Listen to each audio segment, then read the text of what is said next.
Welcome to Anime Out of Context, a comedy review show hosted by a basement dweller who grew up scrounging terrible fan subs on sketchy websites prior to the convenience of modern streaming, alongside a willfully ignorant soul whose only knowledge of anime comes from the shows forced upon him here. This show will contain spoilers, incorrect information, and copious amounts of adult language. Our hosts are not experts on any topic, and everything they say should be taken with a grain of salt. Thank you for listening, and enjoy.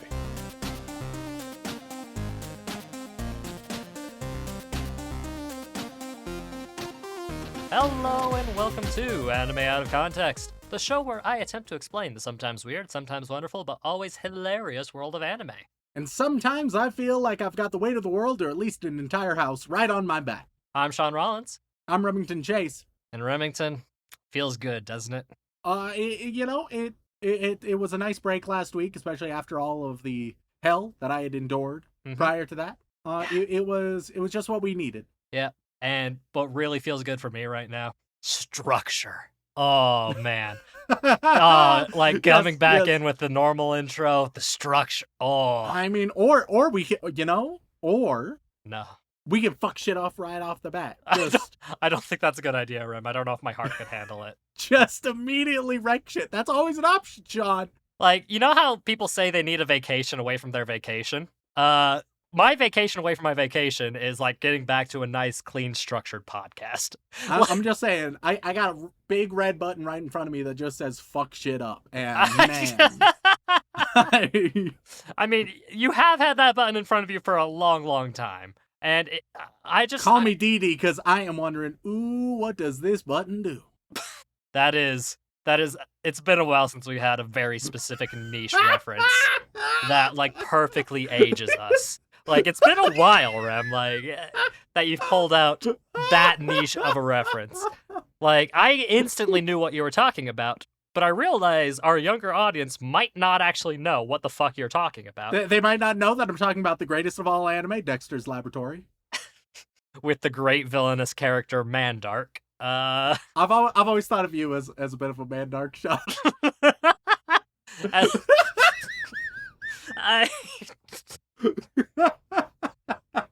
Wahaha! Wahaha! Oh, God, that. Oh, fuck. Yeah, because, you know, if you wanted to perfectly age what time period we grew up in, that's the way to do it. So does this week's anime have a laboratory? It does not. All right. My interest has diminished significantly, but I will continue to listen. The interest that you established yourself. You can't just get your hopes up. Just like, oh man, I'm going to a fancy restaurant. I hope there's a dinosaur there, and then be disappointed if I don't when get there's my not. hopes up, I mean, it's not like you will. So Hey, now I did good last week. I feel like I got your hopes up with a good anime that turned out to be just as good as you remembered it being, if not better. Like I just wanted some structure and some nice, good feeling vibes for this week. Whether or not the show we're covering has those is another story entirely. I'm just excited to get back to like a fully structured podcast with organization and like coherence to it. Because once you start talking about like ovipositors in a podcast, I think you're done. And I don't even know if that part made it into the final cut. Because, like, I think I mentioned that, like, halfway through the Patreon readings. So, like, most people won't have even heard that part. Yeah. But with that in mind, Remington, the anime I have for you this week is probably one of the most interesting cases for this particular genre. Well, I say subgenre. Sub-licensor is probably the way to phrase it more accurately. Okay. Because, Rem, we've covered a few of this particular flavor of show on this podcast before, and universally, you've hated all of them. Perfect. Yep. We're properly returning to normal in that case. Yeah. If you recall, Rem, there's a little like subgroup of anime that are referred to as Crunchyroll Originals. Oh shit. All right. And if you I'll just throw a couple of them your way and see if you can remember them. The most obvious one that everyone hated was X-Arm. You remember X-Arm? Oh fucking hell. Yeah, that was probably the worst of the ones I showed you. There was also High Guardian Spice, which I argued, is it good? No. Is it deserving of the ridiculous hate it gets? No chance. Like, it gets way more hate than it deserves. Then there was So I'm a Spider, So What? Oh, I'm a spider. Oh, wait, no, that one was fine, wasn't it? You said it was okay, except for when it cut to the school. Oh, yeah. Yeah, that one, it's like half of it was interesting, the other half was just trash. Yeah. And then, of course, Tower of God. Oh, okay. I was a weird one. It was a weird one that made you more confused than anything, honestly. Yeah. You were very confused and frustrated by the pacing, primarily, if I recall correctly. So we've had a, by and large, a mix, is what I would describe it as. But today, Remington, I'm going to show you what is often regarded as the best Crunchyroll original series. Oh. Yeah.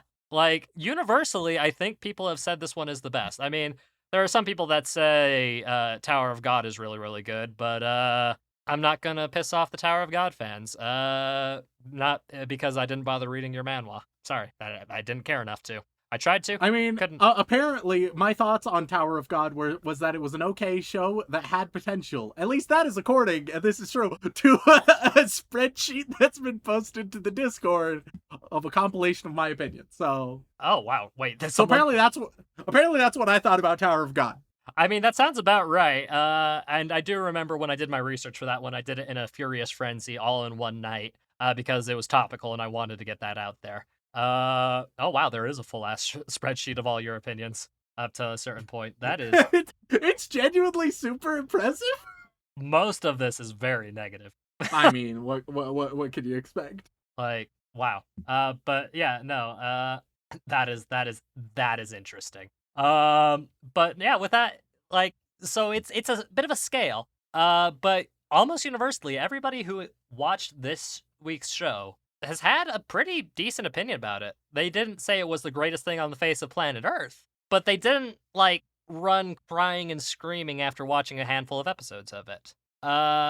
So really, Rem, this will be a good chance for you to really sink your teeth into what is considered the best of these Crunchyroll originals, and decide if they have any hope in them at all, or really just punch some people in the dick if there are some really diehard fans of this series out there. Well, that is what I'm good at. You're a professional dick puncher, which is impressive considering you are above average height. So it's like you have to actually put some effort into it. You got to get a bit lower. You got to do it. Listen. A lot of the people in the dick punching community, they have some inbuilt, just the way they're born helps them out, right? Right. For me, no, it is all hard work. All right. It's hard because you got to get a nice lean in there, but you can't do it too obviously. Otherwise, they'll avoid the dick punch. See, I'm a big fan of the sudden squat and jab. Ideally, you go in for a hug, right? You're like, and then right as they have their arms nice and wide when you're about 6 inches away from them, right? You dip right out of their grasp, bam, right in the dick. That's how you tore your meniscus, isn't it? Yeah, yep. It should also be noted, the sport is called dick punching for traditional reasons, but like it has moved to be gender neutral. Yeah. The name unfortunately hasn't changed, but I just don't want to alienate anybody. It is a gender neutral sport. Yeah, it's a gender neutral sport. It's just the sentiment was deeply rooted in the name. It's how it started. Like, yeah, and like basketball, we don't use normal ass baskets anymore now, do we? Like, it's sort of like that. Yeah, but with that in mind, Remington, you probably actually want to know what the fuck we're watching this week. Yeah, probably. Okay, so Remington, the show we're going to be watching this week is called Tonikaku Kawaii. Good old Tony Don't. Haku is cute. Tony Hawk is cute. Tony Hawk is cute. And it is a moe anime that it's sort of slice of life of teenage Tony Hawk learning to fucking shred. And he is admired by his peers because he's pretty cute. Yeah, I mean, he's adorable and he does badass shit. Like, that's... Not like the current Tony Hawk where people are like, hey, you look a lot like Tony Hawk. And he's like, yeah, that is true. Yeah. Which I love that for him. So I'm assuming I nailed it. Unfortunately not, my bad. Tonikaku Kawaii is I'm gonna tell you right now, the English title is completely different. Oh, okay, cool. Yeah, the English title is Tonikawa Over the Moon for You. But wait a minute, I the one word I know wasn't in there. Yeah, no, yeah. I mean, I guess I also knew Tony. You do know Tony personally, actually, and Tony Hawk. If you're listening, you can come on the show anytime you want, man. Genuinely, Tony Hawk, if you want to watch some anime with us, We would be more than willing. There is a skateboarding anime. We can watch it together. Like Tony Hawk, just get at us. Oh, We'll gladly set up an episode where we talk about skateboarding in an anime. But there are some other titles. The one that everyone will recognize is Tonikawa, Over the Moon for You, in the English sphere. But the other alternate titles, which are various translations, is one is just Generally Cute. That's a title, and the other one is the other one is Fly Me to the Moon, which you know. All right, cool. I'm gonna tell you right now, this one was a bitch to research like original stuff on because of the various titles. Like, it was easier now because it's been out for a little bit. But back when I first started watching it, I was like, okay, wait a minute, that's not what I'm looking... Wait, why is it that... They couldn't settle on a title. Maybe it had something to do with Frank Sinatra. I don't know. But I will tell you right now, the common theme is cuteness, romance, and moons. That's what we got. That's what we got. So Tonikawa is just the easiest way for me to remember it. Okay, I do, broadly speaking, like those things. You do. Contrary to popular belief. Yeah. And this is a pretty straightforward show. It's about our main character, Nasa Yuzaki. Okay, yep. And he is very determined to be successful, which is, relatable to... yeah, I mean, good. It's good, solid goal. Because he has a slight complex about his name. Because he was, in fact, named because of the North American Space Association, Yep. Feels like they should have chosen a space-related name a little closer to home, but that's fine. I mean, NASA can technically be a Japanese name, as it's seen here, but it is a wild name to think about in English. Like, could you imagine walking up in to someone in school and be like, oh, yeah, and this is my friend, NASA Johnson. Which might be my new porn name, now that I'm thinking about it. Hey there, NASA Johnson. You ready for an experience that's out of this world? My Christ. And he just has a bit of a complex. And because of that complex, he is constantly determined to succeed in every avenue so that when people think of NASA, they think of him rather than, the famous space organization, which is ambitious, to say the least. But all of that changes one day when, he nearly gets hit by a truck. As you do. He just almost gets truck cooned. But he saves himself, but then he gets rocket cooned, unfortunately. Yeah, just meteor cooned, perhaps. Yeah, he dodges a truck, but immediately gets hit by a rocket. That would be the kind of tragic comedy that I would be down for. No. It's not that simple.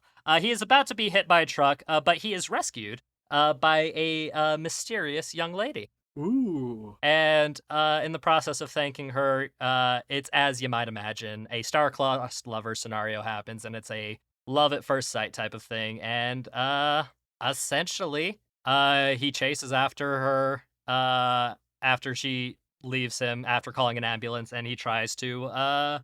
he gets her name, and he thinks about her for a while, and a few years later, she shows up on his doorstep. And oddly, her name is just Feta for the Food and Drug Administration, because her family was just super into healthy food, making sure that there are checks and balances in medicine. And that's just the show. It's just about people with weird ass first names and their relationship. That's it. Not even just weird names, just names of specifically American organizations. American organizations, yes. Yeah. That are either over or underfunded. Yeah. Yeah. Wait, yeah, no, that's completely fair. You think it would make a commentary on it? No, it doesn't really. Nah, no, not at all. But no. It's just how, like, JoJo's likes names of rock stars and bands and whatnot. This show just likes names of American departments. My favorite arc of this story is when when CIA comes into it and really interferes with their such a love fucking life. edgelord. Yeah, nah. And they show up, they fuck everything up, right? And then pull they convince everyone that it was already fucked up. Yeah. But anyway, the show we're actually talking about, Rem, is essentially what happens after he is beaten and bloodied. Because I mean, he does not get fully murdered by a car, but it still does hit him a bit, as it happens. Yeah. And he runs away from an ambulance to ask for her name and to ask her out. Because if you're running on adrenaline and a beautiful girl saves you, the first thing you're gonna do, of course, is ask them out. Yeah. Because that's when you're at your best, is when you're, covered in blood and have a major concussion. Oh, yeah, dude. I mean, that's how you and I met, after all. Yeah. Oh. And surprisingly, this resolve impresses the girl, and she agrees on the condition that they get married in a few years. Oh, Jesus Christ. That's a commitment. It is a commitment. It is a wild commitment. And the story is of them reuniting and getting married and their relationship as a married couple. What? Don't think about it too hard, Rem. Don't think about it too hard. I'm just here to tell you. And this is what's recognized as the best of the Crunchyroll original. It is the most popular by far, and the highest rated from what I can see. All right, well, shit. Yeah, no, it is regarded as a very cute romance between two people and explores the intricacies of married life at a younger age. And yeah, that is the show. And really, Rem, it's up to you to decide if this is one of those things that we gotta talk about in a serious manner, or if it's like, okay, there's some issues, but maybe this is a okay, cutesy little show with a little bit of romance and a little bit of mystery. Okay. Do you have any other questions, or are you just trying to figure out how the fuck I have a lot of questions, but I don't think they're ones that you would answer. I think I would just need to watch it, unfortunately. That much is true, and I will say it is getting a second season as well, so clearly it must have done something right. Oh, yeah, of course. Nothing terrible has ever received a second season, or a third, or a fourth, or a fifth. Or a movie. Don't worry, Rem. This is nowhere near as bad as Sword Art Online. I guarantee it. We'll see. So with that in mind, Remington, let's get into it. Let's go watch some Tonikaku Kawaii, or Tonikawa, Over the Moon for You. I love you because cute girl who saved my life. Why do you love me exactly? Ladies and gentlemen, we are back after watching 5 whole episodes of the Crunchyroll original anime Tonikaku Kawaii, or Tonikawa, Over the Moon for You, or Generally Cute, or Fly Me to the Moon. You can take your pick. Tonikawa is just the easiest. Tony Hawk kick flips over the moon. I would love that anime, personally. I will say, not enough Tony Hawk in the anime. I figured since he's the titular character, he'd show up more. Yeah, you think he's the title character. We've yet to get to him. So a little bit disappointed. Don't worry, Rem, if you just keep watching. just keep watching. Tony Hawk will come. Tony Hawk will come. Yeah, I mean, there's a second season on the way as well, so there's got to be some prime Tony Hawk action by the time that comes out. But the question is, Rem, well, it's not much of a question, but I have a confession. Oh, okay, all right. My confession. Are you confessing your love for me? Are you using this episode as an excuse to propose? Oh, Rem, I don't need an episode of a podcast to do that. No, my confession is I didn't want to do this anime this week originally. Oh, okay. The biggest reason I wanted to do this anime, because it shares literally one theme with an anime that I'm very excited about that's airing new this season, but there's not enough episodes out, so we weren't able to talk about it this week. So I was like, man, I've got an itch, and I need to half scratch it just a little bit, give it a little rub, and see if that helps it a little bit. And I figured that having like one overarching theme plus an interesting concept for an episode would satisfy me until we had enough episodes to talk about the anime I actually wanted to talk about. Okay, so a good old second place episode Yes. this week. Plus, I figured saying that this is the best reviewed Crunchyroll original anime would get the fans of Tower of God all riled up. Does this mean that our listeners, who I don't know how obvious what Shaun is talking about is? It depends. Weebs, do you know what he's talking about? Does that mean that the one you want to do will be soon on the horizon? I would hope so. The thing that I'm debating mostly right now, if you couldn't tell, the theme that are shared between the two is marriage is the theme. Okay, yeah, very very specific theme. Very specific theme. And that's just one aspect of each of these shows. But the big debate for me right now is waiting, because theoretically we could do it next week, because then there'll be 3 episodes out. But part of me is like, but 5 episodes would be great for this anime. I don't know, man. I think 1 episode's often enough, so Hard disagree. Hard disagree. That's never enough. It's very rare for 1 episode to really sell a series. Because think about it this way, Rem. If we did 1 episode for something like, I don't know, Attack on Titan, you would be very hopeful for Attack on Titan. yeah, I might form the wrong opinion based on just 1 episode. Yep. Because Attack on Titan has a pretty solid first episode. Let it be known, I didn't fire the first shot of Attack on Titan this episode. That's on Shaun this time. Oh, no. Yeah, nope, I'm willing to take that. I don't know. I've just been feeling punchy lately. I've had a few people throw some of my anime opinions at me in emails, and accusing me of being wrong on some things, even though I very clearly stated that these are information that we received in emails. Just figured I'd throw that back out there. Because my sources are the emails that people send us. Weird how I take our listener base into account and their opinion. Yeah. Interesting. Yeah. But my saltiness aside, Remington, we're not here to talk about what is and what could be, as much as I'd like to.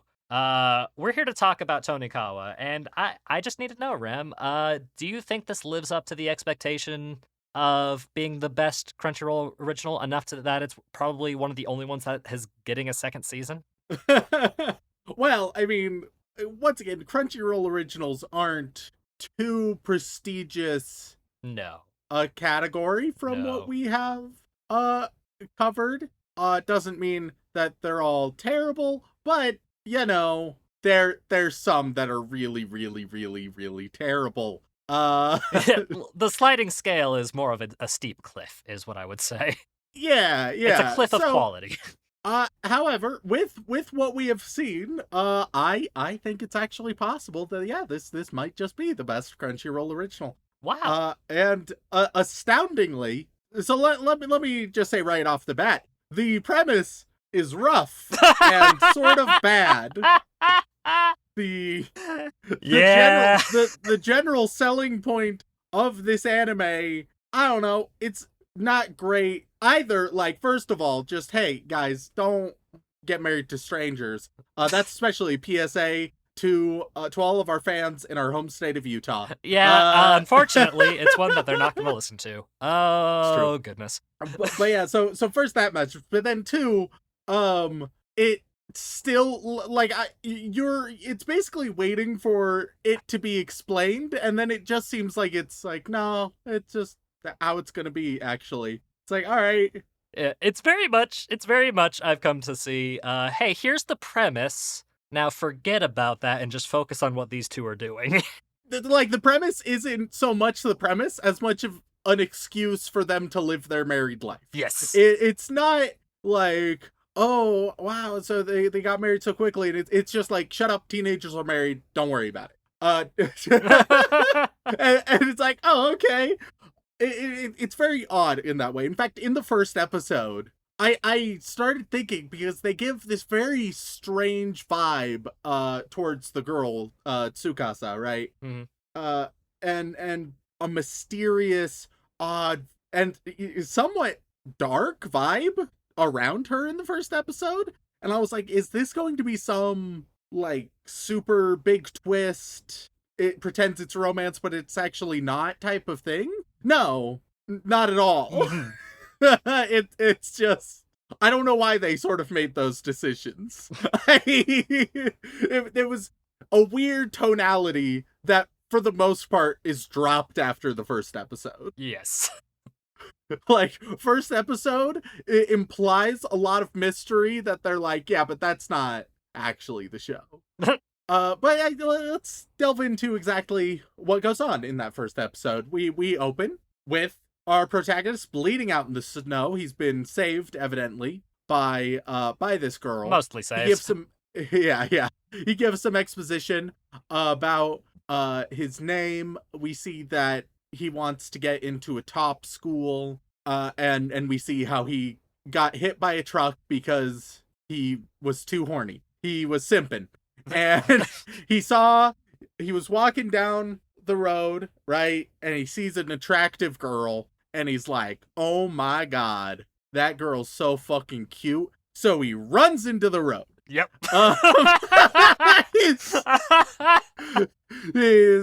Hey. He gives no care for his safety. He's just like, cute girl, I'm lonely. Those are the ingredients. Let's book it.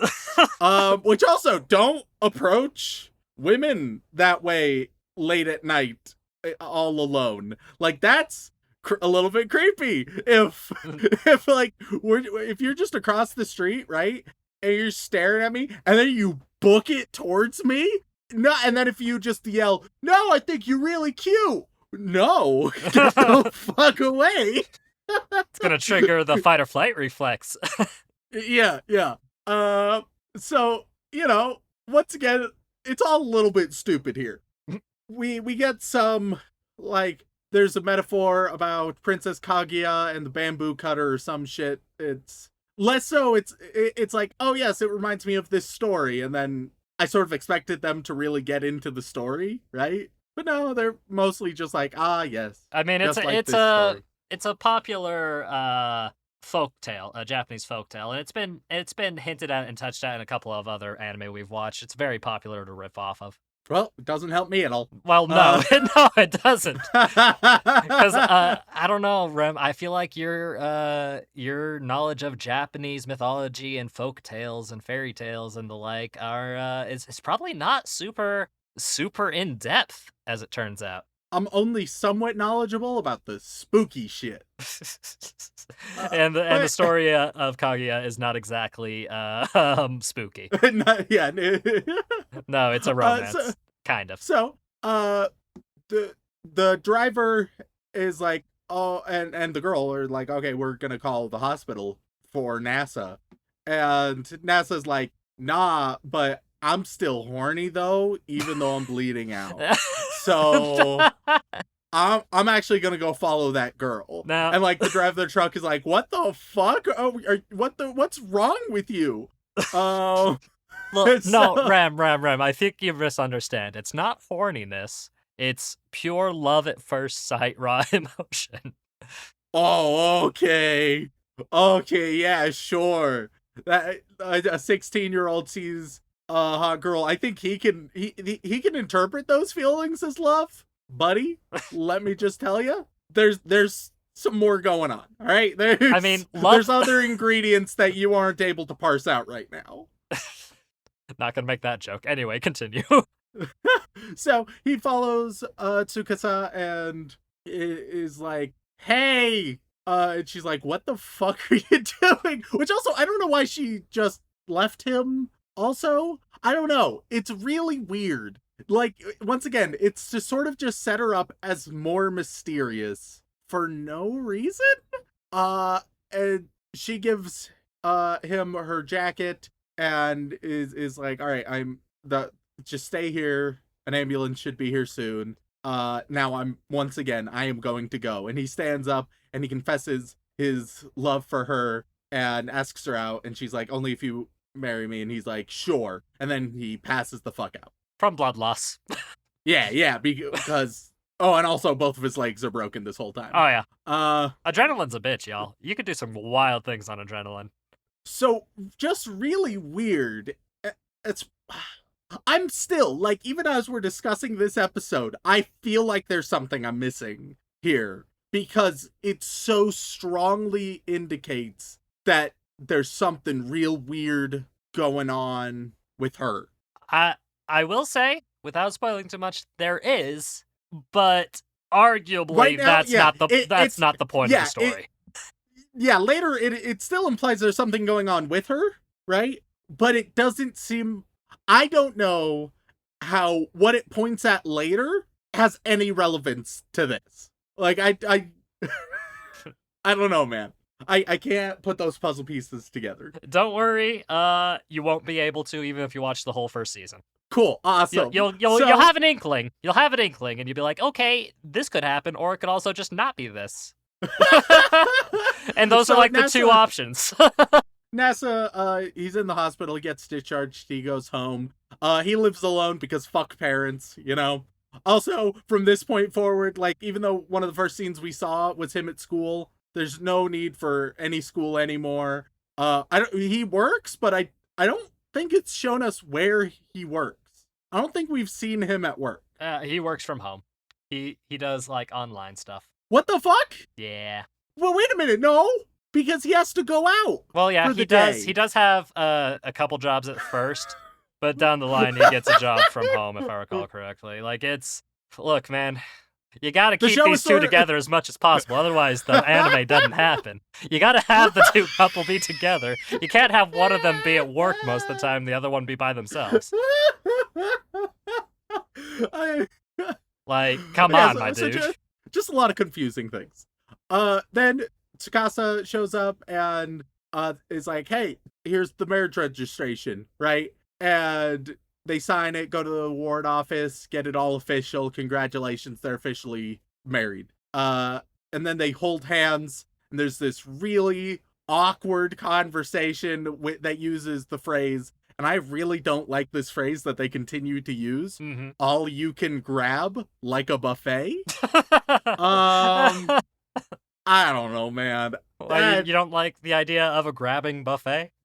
I do not think that many women would take the description of all you can grab as a compliment. I don't think that's how that would go. I'll put it that way. Anyway, they chat on the way to NASA's place, and eventually it's revealed, shit, but NASA only has one bed. What are they gonna? And it's a real small bed, so they need to figure some stuff out. And that's episode 1. A real weird first episode, and not a great first episode. What? Ram? It's not like they tried to throw several different concepts to you at once in a very convoluted and ham-fisted manner, like in a 23-minute period. I like the first episode is if someone was given the plot summary of what the first episode should be, right? Right. But they had no idea the genre. That's sort of what it feels like. Because all of the events, it's like, more or less, okay, I generally understand. But all of the execution, a little bit off. A little bit weird. Fortunately, it improves from episode 2 onward, because now they're much more upfront about what it is. It's a show, I would say, about married life, but here's the thing about Tonikawa, right? Right. Tonikawa is not, in fact, a story about married life. It is not really a story of married teenagers. It is almost entirely just a story about young love, right? That's it. And that's obviously less specific and thus less marketable, because, yeah, there's young love everywhere. In fact, you'd say that half of the anime we cover is based on that alone. And even some of the anime that don't, like, specifically delve into it as a main thing, it's like, hey, but there's also shipping type of thing. But here's the weird thing about Tonikawa. All right. Ignoring the fact that they are married. Ignoring that little fact, they have one of the most authentic and healthy young relationship dynamics that we've covered. Rem, you sound so conflicted saying that. Well, yes, because once again, they marry immediately after seeing each other. So that's a big, like, that's not what you want to do, but ignoring that, which the show sort of does. Because the show thus far, like, don't get me wrong, people are going to be like, what do you mean it ignores it? They say, like, every third line is a comment on how they're married, right? But I sort of feel like that their marriage is an excuse for them to be more upfront about their feelings and emotions, right? Mm-hmm. So often we see anime and romance anime, and it's all about the chase. And with all due respect, almost all of that is trash. Not because a romantic chase can't be interesting, they can be, but because it's filled with all of the same tropes and bullshit and toxic nonsense that we've already seen a billion times. Like, for every reason, it's bad. So being able to just skip that and be like, yeah, no, we have characters that they are open and aware that they like each other. They know that the other one likes them, but they're still wanting to make a good first impression. It's still early on, so they're still navigating those early relationship things. It like allows them, instead of to be fueled by almost just a sense of shame, instead of shame, it's embarrassment, right? Instead of distant desire, they can be properly flirtatious with one another. It just feels a lot more realistic, which is not what I expected to describe this relationship as. It's very odd to me. But quite good. So episode 2, NASA's worried about the beds, but Tsukasa arrives and we learn she doesn't have a place to stay. And at one point, NASA's like, "Hey, so why are we married though?" and she's like, "Well, it's because we love each other, dumbass." And he's like, "All right, yes, all right. However, why? I love you because cute girl who saved my life. Why do you love me exactly?" Which is a fair question. That's a fair question to ask, I think. It is a fair question. And she ignores the question. She's just like, don't worry about it. Which makes it feel like, is there some weird, like, stalker thing going on? But then we later learn, all right, let me try to work these puzzle pieces together, all right? All right. And I'll come to a firm conclusion, all right? 100% locked in prediction. Okay, wow, it's bold. It's been a while since you've had a bold prediction. Let's hear it. So, we later learn that Tsukasa, she comes from a rich household, right? And I specifically say household rather than family because that's still a little bit ambiguous and nebulous. Right. She comes from a very rich household that she left. And in that household, one of her prized objects that she had was a moon rock. Yes. All right.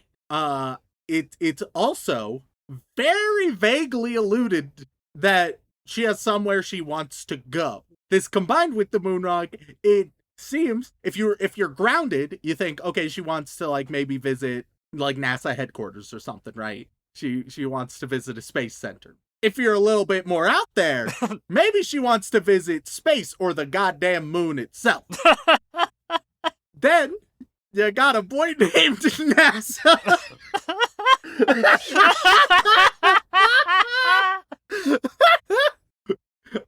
Full stop. Well, that's it. Full stop. That's the connection. That's the.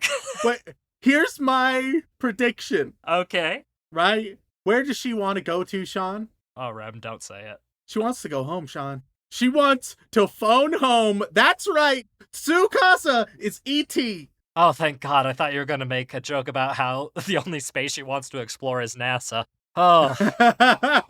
Oh, that's much better. Alien theory. I could work with alien theory. No, obviously. Is she interested in NASA's shuttle, however? I don't know.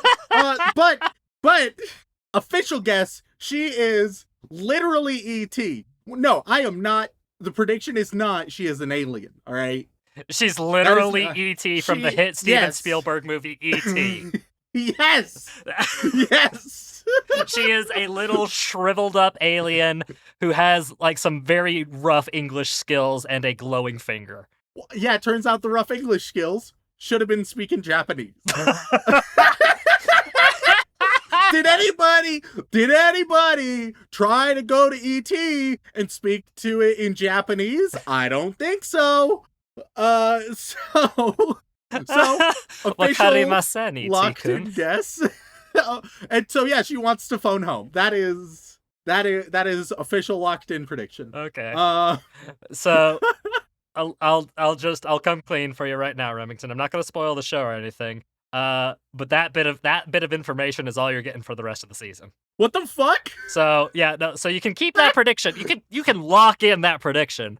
So as far as we know, maybe that'll be answered in season 2, or maybe it's already been answered in the manga. I don't know. I kept myself purposefully ignorant for this one because I wanted to see you make that connection. And that's trash. What the fuck? But it's why set it up as one of the pivotal questions of the season if you will not answer it in this season? It's a pivotal question of the whole series, Rem, aside from the fact that we just want to watch the cute couple do cute couple things and try and figure out how to be in a relationship. That's what we're here for. The space, like the idea of space and moons and rocks, that's just set dressing, Rem. What we want is the cute married couple. That's what we want. But then what if, don't get me wrong, I think the married couple bits, they're the worthwhile bits. Yes. So why the fuck have they added a bunch of extraneous mystery nonsense that they're not going to follow through with properly? Oh, they will. They will. I'm sure they will. Just, first season, cute couple stuff with little bits of mystery thrown in here and there. And I'll be honest, maybe there were some more little hints dropped throughout the rest of the series, but I'll tell you right now, when I was doing my research, anytime space gets mentioned or love of rocks or anything like that, my mind glazed over a little bit, and I was just thinking, wonder if they're gonna kiss sometime soon. Because I love I love romance stories too much, and that's what I'm here for, and I think that's what everybody is here for. Sure. So, to continue, it's pretty straightforward. They go bed shopping, buy some necessities, and get another bed. There's an awkward moment where NASA is like just hanging over her as she's sleeping, being like, I could kiss her right now. And then wisely decides not to because he's being a little bit of a weirdo. Being a little bit of a creep. Yeah. But there's some sleepwalking nonsense, and then it's morning. Pretty straightforward. Then we get to episode 3, where they have breakfast together. But NASA, he only has the most scientific of a diet.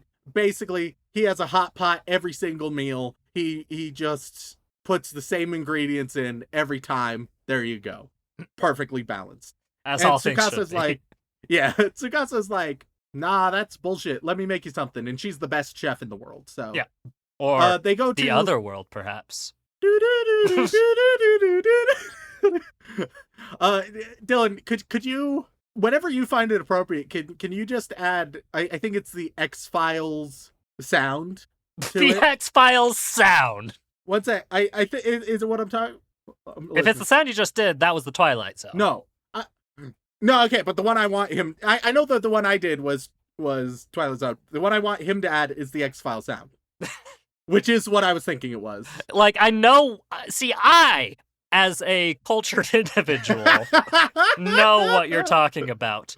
But I hate to break it to you, Rem, our audience skews young. They shouldn't, but they skew young. Some of them are going to have no idea what you're talking about. I just want this to be like an over-dramatic pseudo-documentary now. Tsukasa, a seemingly young girl on the planet Earth, immediately marrying NASA, but what if I told you she was an extraterrestrial? And then boom, X-Files right there. Except then we would definitely get hit with a copyright strike at that point. Look, if the Inception bois noise is copywritten, I feel like the X-Files, like, little stinger definitely is. Hey, man, copyright is but a word. It's a word that we have to adhere to, Rem. Otherwise, we get shut down. I don't want to get shut down by the X-Files people. I'd lose my nerd cred if I did. So episode 3, continuing on, they go to a bathhouse together where they meet, let's see, what the fuck is her name? Kaname. Kaname is a little bit younger than our protagonists, and also, she's she helps around the bathhouse, and she's all in on like dirty jokes. She's close friends with Nasa, and she's surprised to hear about the marriage. She gives him a lot of shit. The fact that there's no ring or ceremony or proposal, right? They end up bathing, where there's some stuff going on between the owner's daughter and Tsukasa, and the owner's daughter. I can't remember. She's like interested a little bit in NASA, I think, or something like that. The older daughter specifically. You can't just say the daughter and then the daughter. That doesn't really make it clear. Aya is her name. Aya, hey, there we go.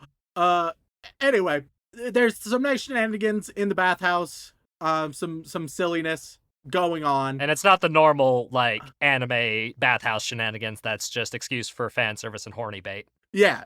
I mean, there's like a tiny bit of that, but much less. It's not minority. It's not the purpose. The purpose is for the goofs. Yep. And the episode ends with NASA unknowingly says a lot of very favorable things about Aya, right? And Tsukasa is like, so do you think she's like attractive? And NASA's like, oh yeah, all the guys are super into her. Oh my god, she's attractive. Which Tsukasa is obviously doesn't love that. Yeah. And so she acts a little distant. NASA thinks the problem, back to what Kaname had told him, is that they haven't had like a ceremony. And then they see a church and a ceremony, right? And he's like, oh, that's what this is all about. And she's like, I just want to be seen as pretty. And he's like, of course, she needs the dress. And he's like, all right, you know what? I'll go handle that. I'll be right back. Here's the keys to the apartment. I'll see you soon. And she's like, what? You can just tell me I'm pretty. What the fuck? Hey, so this is what we call a low wisdom score. yeah. Also, it should be noted that in the bathhouse, there were some bathing fish people. So that's a thing. Don't worry about it. Don't know what's up with them. They're vaguely reminiscent of the bathhouse ducks of Ghibli that I love so much. God, I love those bathhouse ducks. And really, me mentioning the fish people, just an excuse to talk about the bathhouse ducks. I see. I've seen through your ploy. Congratulations, you've successfully executed the bathhouse duck conversation that we haven't had in months, at least. I looked up a picture. Stop looking up pictures of cute things. You can't podcast when you're having a moe reaction. They're so dumb. And so are you if you don't keep continuing the podcast. All right, so episode 4. Oh, we also see a mysterious rich girl. Episode 4, we get to see the perspective of Tsukasa, who up till now has been like this sort of mysterious entity. So episode 4, it's like, oh no, she's mostly just a normal girl, actually.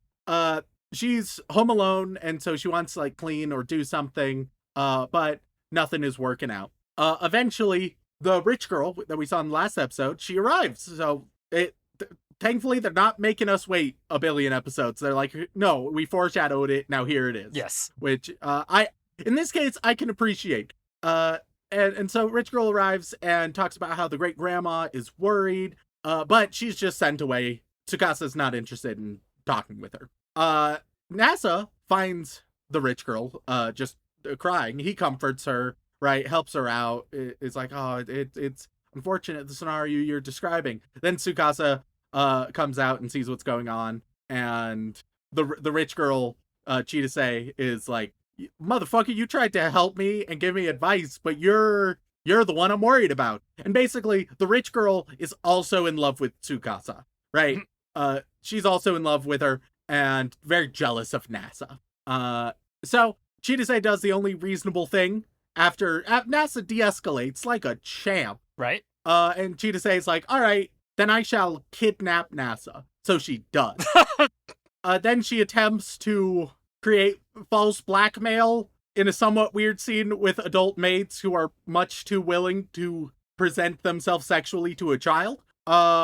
But then we get into like the whole moon rock thing. Wow, there's a moon rock. They temporarily fuck it up. There's a nice scene where one of the maids just has a huge buster sword and tries to kick ass with it. They fix the display. We learn a little bit of backstory, though also just a little bit of nebulous bullshit. they take a incriminating photo and use Photoshop to spice it up. Tsukasa finds them, sees what's going on. They show the incriminating photo, and Tsukasa's pissed. She's like, "This bullshit. Let's get out of here." But she's not actually pissed. She just wanted to get out of there. And so they escape through a secret passage that Chidase doesn't know about, and it's a gigantic passage that leads into a beautiful heavenly church that then NASA proposes and they kiss. So it's a bit of a wild episode, but despite a lot happening, it was surprisingly decently paced. Rem, you sound so conflicted with each episode synopsis. Like, you want to say, like, something scathing and painful and hateful, but you're just like, you're having a hard time finding anything rough to say about it.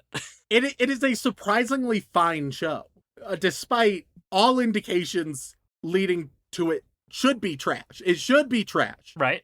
And it's a little bit trash, but it's mostly just a surprisingly good show. Episode 5, finally, they don't have a TV, and they disagree about that because Tsukasa loves TV. Then they have a chat about rings and the difference between wedding rings, engagement rings, etc., etc.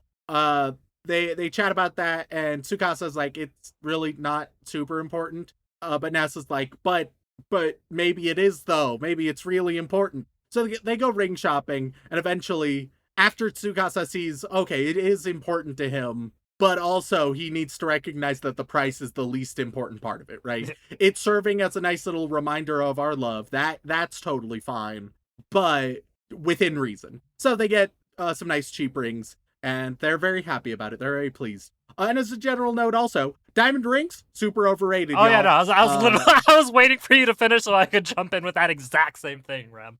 Yeah, guys, just don't do it. No. One, like, hey, don't support an industry of literal slaves. But then two, it's artificially Inflated. inflated value. We can make diamonds, y'all. We can make them. It's Yeah. it's not a like, and the ones we make, like, don't let people be like, oh, artificial diamonds, but they're not the real thing. For all intents and purposes, all right. For your dumb human eyes, they are. All right, for your dumb, stupid human eyes, you can get away with cubic zirconium because, I mean, to me that looks like a diamond. That looks it's like you're gonna be fine. like, if you really want a ring with a shiny rock in it, that works. That being said, Shaun, when you propose, I expect a thick rock on that ring. All right, it's probably gonna be granite, but I'll do my best. That's the thickest But rock yeah. I have access to. So, yeah, Tonikawa, weird premise. Some, like, it sounds like it should be as trash as every other thing adjacent to it, right? Right? But surprisingly mature. The characters, they communicate well with one another and maturely. And it's like, even when they have disagreements, it doesn't cause really stupid fights. It just causes them to be like, hey, let's talk about it. Oh, I think this is the root of the issue. Oh, I'm a little bit embarrassed right now. Oh, I'm a little flirty right now. Blah, blah, blah. It's the closest to a normal human relationship that we've seen in a very long time. So, I guess the final verdict from you is this the best Crunchyroll original that we've seen so far? Probably, yeah. Like, the only other one that we've seen thus far that I could think some people might say is Tower of God, if you're into getting a little bit crazy and weird with it, right? Mm-hmm. But just from a quality point of view, like, yeah, probably. Fantastic. I can't wait for people to go back and listen to our Tower of God episode and be like, but Remington, you said this about Tower of God and how it made you angry. And then people have got to realize, hey, y'all, we've been doing a lot of anime lately. Yeah, first of all, we've been doing a lot of anime. Second of all, this is not me saying, like, Tower of God is so good. It's saying I could see the argument. Out of all the ones we've seen, I think that's the only other one I could see an argument for, right? And it's because it's so different, whereas all of the others are similar enough that they can be judged by similar criteria. Oh, fantastic, Rem.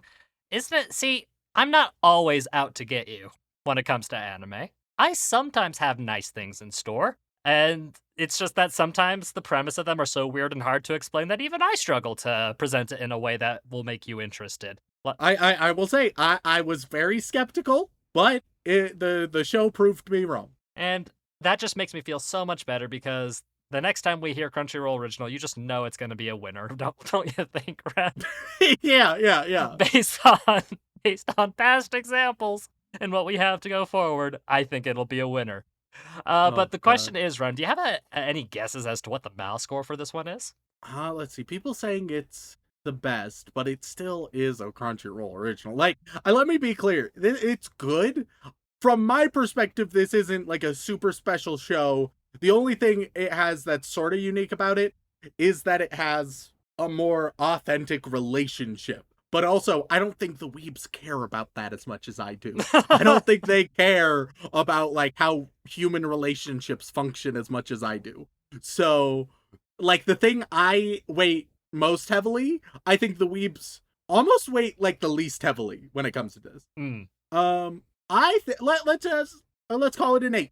Really? I think the weebs rated it an 8. Pretty solid guess. And I'd probably give it a 6.5, maybe a 7. Which, once again, for me, that's pretty damn good. That is very good for you, Rem, because you rate it on a normal scale, unlike weebs. Yes. 5 is true neutral for me, I will remind you all. So 6.5 to 7, that's solid, good range. Yeah. It's a positive review, all. You don't have to keep sending us angry emails every time a 6.5 is mentioned on your favorite show. Trust me. Like, it's not a 10 out of 10. How dare you? It's like, Nothing is a 10 out of 10, y'all. Nothing is a 10 out of 10. The highest I've gone is like 9.5 that might round up to a 10 out of 10. And I think I've done that once, maybe twice. Exactly. And, like, y'all, if you're rating everything 10 out of 10, you gotta really re-examine what makes something a 10 out of 10. I'm not asking for, like, pure critical, cynical thought.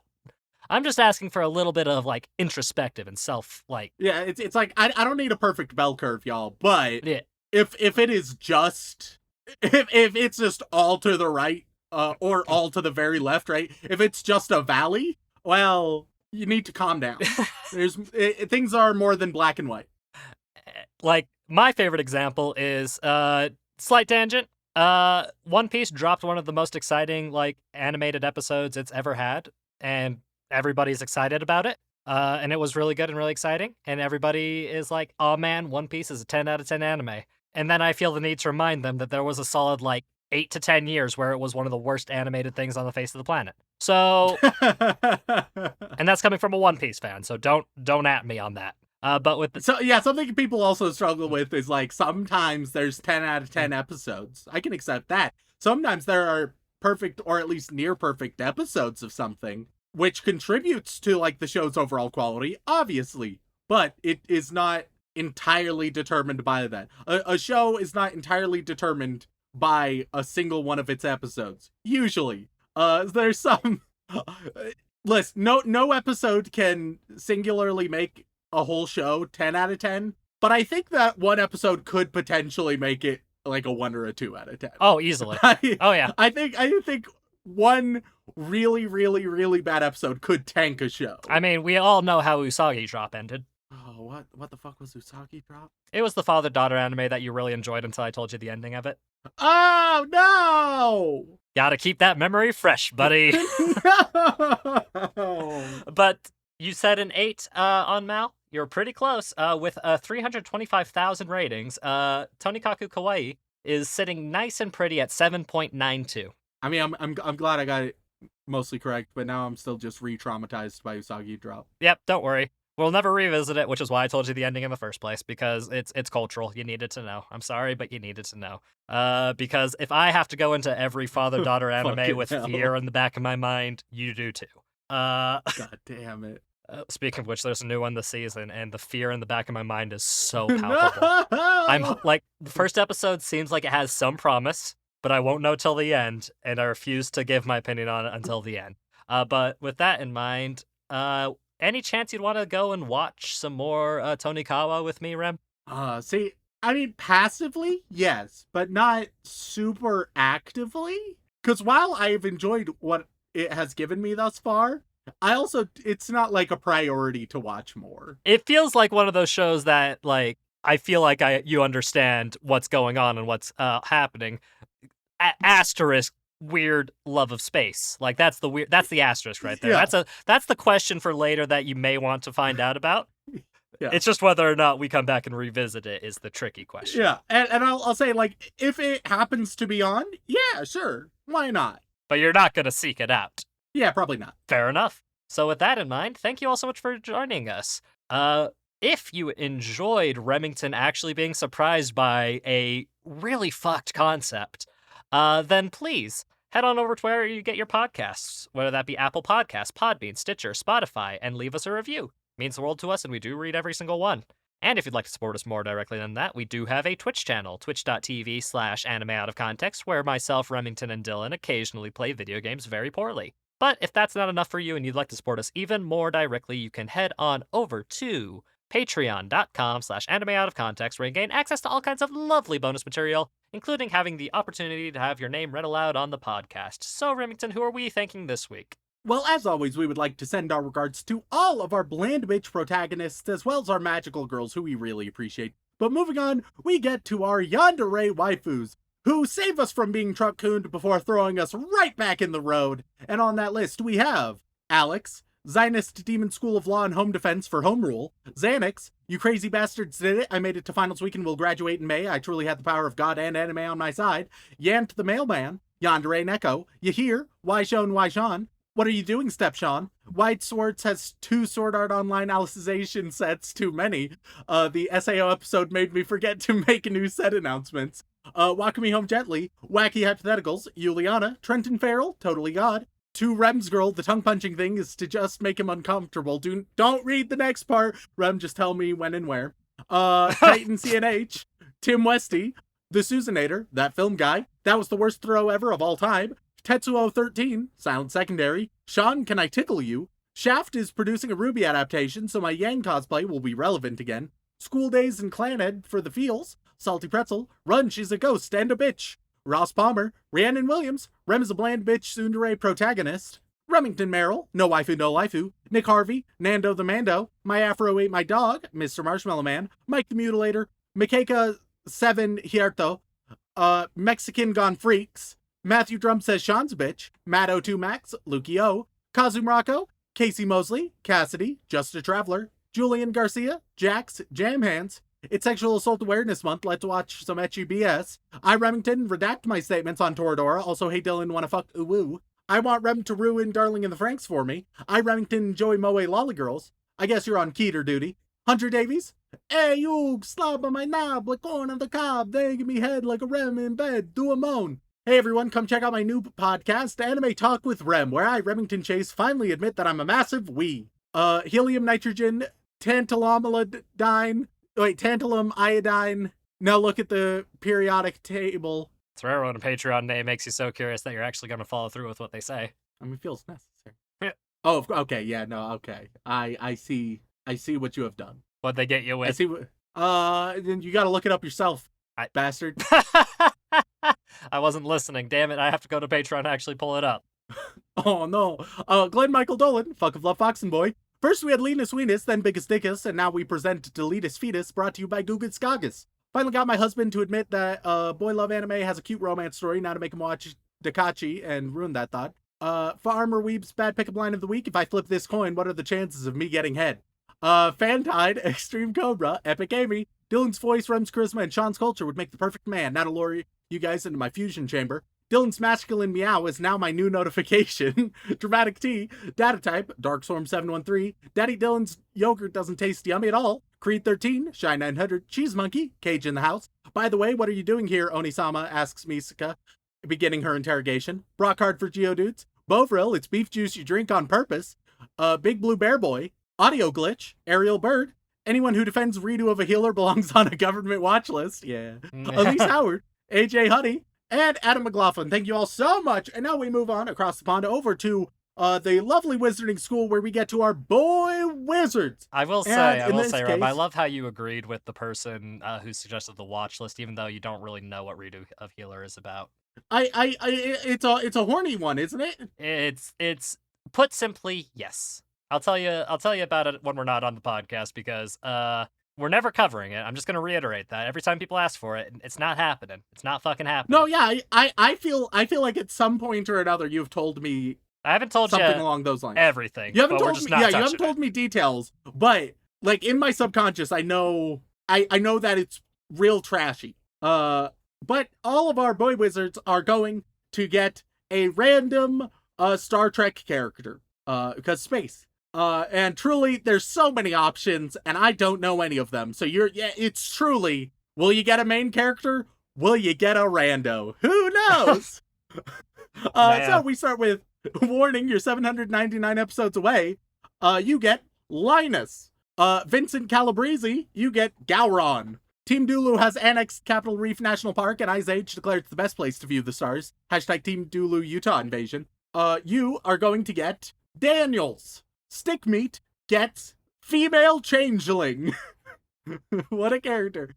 Silicon Spectre, Travis Mayweather. Rivas, you get Narek. Please do... Oh, wait, no, I totally skipped multiple. Nicely Rika done, Ram. Hey, it's what I'm here for. Rika is the best waifu. You are going to get Tom Paris. Return to Sender, you get Ro Laren. Rat Visa, the Finnish, and the one who summoned 7 heroes from across Earth's history, you get Charles Tucker. Pocket Gamer 513, Icheb. Please do Angel Beats, please. You get Erica Hernandez. PL Mayer, you are going to get Data. OMG, really? Can you not read? Clearly you can, because you just read it. How do we keep this on the down low if you act so carelessly? And you get Leonardo da Vinci? All right. I'll be real honest with you, Ram. I already forgot what the theme of this list was. It's Star Trek characters. Oh, that's right. Oh yeah, no, that makes sense. That makes perfect sense to me. Momo the Griff, you get Arium. Mike wants an Overlord review. You get Jonathan Archer. Miguel Dalion, you're going to get Janice Rand. Maitawa says, if you ever review Monogatari series, I insist on 3 arcs rule. You get Quark. Inuyasha is my favorite cryptid, says, you must be a light switch because every time I see you, you turn me on. You get Q. I'm not sorry for forgetting to change my name for so long, and goodbye, for now I shall return, Lord Brockdoof. You get Spock. Hey, I know that one. You do, congratulations. Which Spock, though? I don't know, man. You gotta be specific, man. There's more than one Spock. It just says Spock! I want everyone to know that I suck and that I'm a girl and I like ribbons in my hair and that I kiss all the boys. You get Worf. Hinata is a ball of sunshine. You get Zaban. Hey kids, throws Biscuit into Abyss. Fetch, you get Saru. Harrison, you're gonna get Narissa Rizzo. Go ahead, call the cops who won't unvirgin the olive oil. You get Molly O'Brien. Gay as fuck without the fuck because I'm Ace wants a revisit to Yuri on Ice and a Banana Fish episode. You're going to get Nog. Fisherman from Norway, you get Leonard McCoy. Demon Ray 13, Raffi Musiker.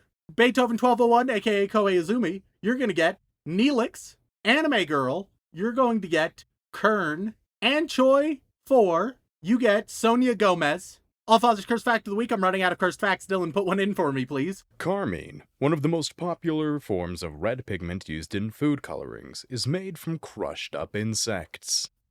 You get forcing our editor to do more work. Yeah.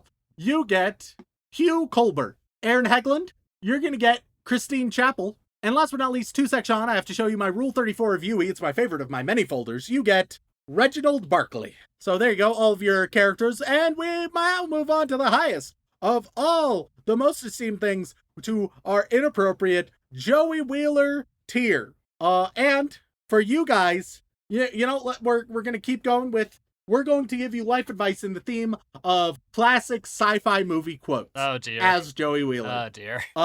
We're gonna alternate. So Sean, I hope you're ready to pull up some movie quotes. I'll go first. Sci-fi movie quotes? Oh god, don't put me on the spot like that. Hold on. Yep. So we start with X-Boosh. And to you, the life advice I have, no, strike me down in anger and I'll always be with you, just like your father. So there you go, you know, if at first we don't succeed, I think that's basically the moral there. Then we got the redneck weeb returns thanks to moonshine and jiggle physics. What do you have for them, Sean? Let's see. I can't help but thinking somewhere in the universe there has to be something better than man. Has to be. Perfect. Next up, we have Shaun. We should watch Helsing Bridge next week. You get, don't forget, I'm half human, so that 50% of me that's stupid, that's 100% you. That's from Avengers. Oh yeah, it is. You've never seen it. Next up, no, I'm not. Next up, we have Magic Ice Ball. You get this quote list really sucks. By the way, I think we're looking at the same quote list, and it really sucks. like some of these quotes are like, yeah, that is a sci-fi thing, but that is not a good sci-fi thing. I'm finding a different list. Hold on. Oh no, those are just quotes that have the phrase science fiction in it. No. Hold on. Shaun, I need something. You need something. Magic Ice Ball's waiting.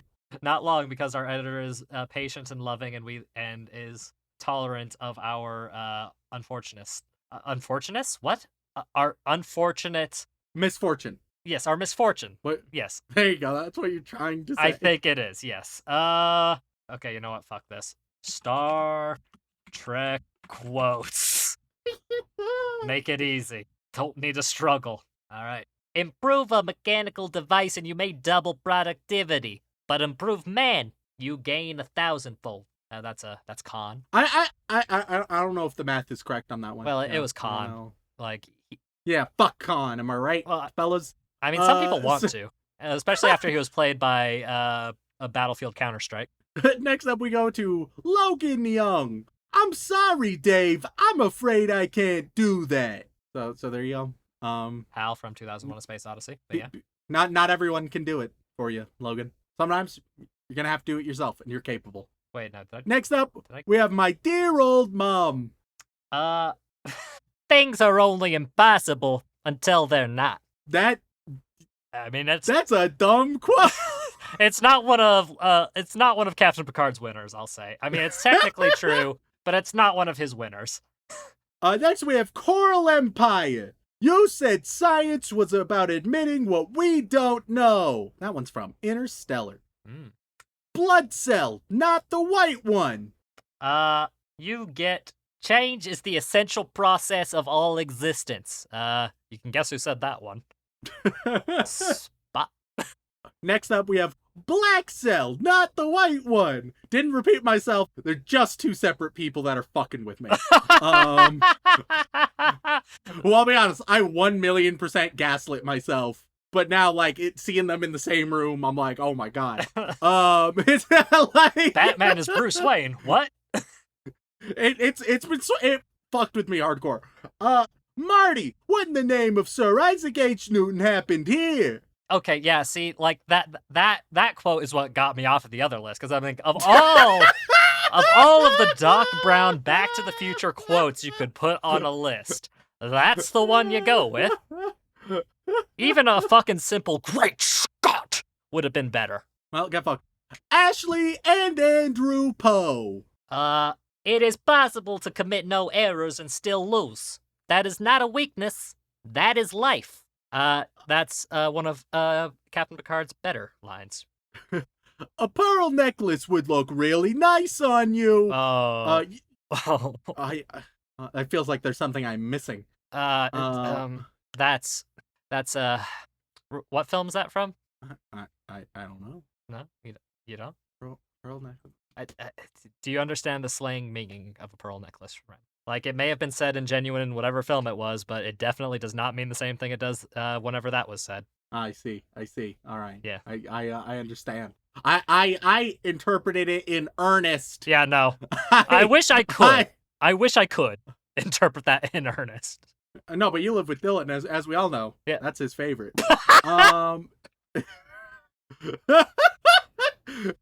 Anyway, you get it.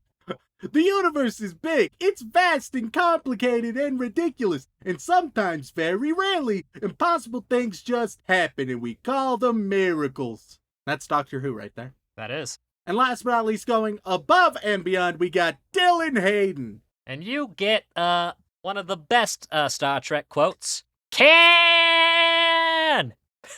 That's the best con I can do as Joey Miller.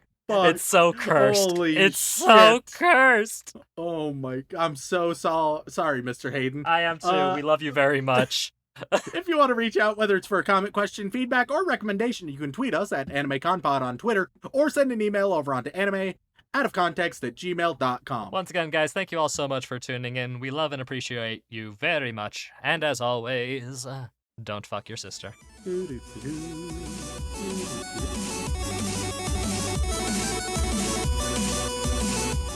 Don't approach women. Oh man, One Piece is one of the worst animated things on the face of the planet. Many women would take the description of all you can grab as a compliment.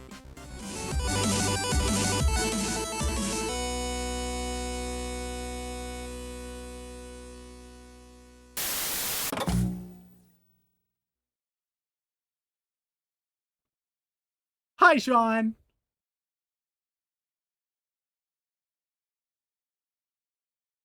What about your ovipositor? I didn't even know you had one. Oh. Sounds like it would have been a rough surgery. Hey, as long as you think it was worth it. Oh, but there was a mix-up.